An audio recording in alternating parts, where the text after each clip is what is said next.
Hello friends, welcome to my channel. जदि आप मो चैनल को सब्सक्राइब करना है तो निश्चय सब्सक्राइब करदे और लाइक भी करदे। लाइक कर जस्ट 1 सेकेंड लगे।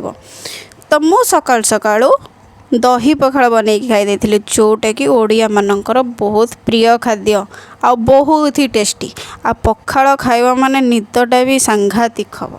मु तो पखाड़ खाई शोई तापर मोर किसी एग्जाम थिला मु जाइली सेठी मोर वीडियो करने ही मन नहीं। तापर घर को आसला मो मामा बनई देथिला परोटा आ भजा आ डालमा करथिली मु। तो बहुत समय पर परोटा भजा खाइबार सुजोग मिलला।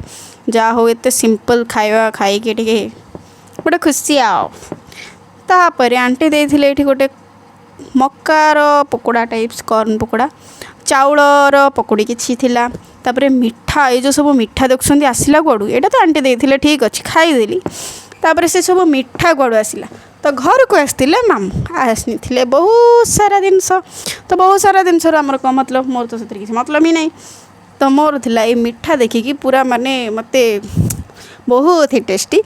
तो मुझे मिठा को देती खाई आउ मिठा तो मत रसगोला गुलाबजामुन बहुत भल लगे। सब बेस टे रसगोला टे भल लगे। ए मिठा भी बहुत बढ़िया थिला। आउ मो मिठा को केमिति खाए आपण मैंने निश्चय देखो। मिठा को पूरा पूरी चुपुड़ी खाए पूरा पूरी ता चीनी सिरा तक पूरा से रसगोला हो कि गोलाप जामुन हो पूरा भलसे पूरा चुपुड़ी से मिठाटा को खाए। आ मत तो बहुत भल लगे। क्या भल भी न लगुथाई पारे तो मत तो बहुत भल लगे।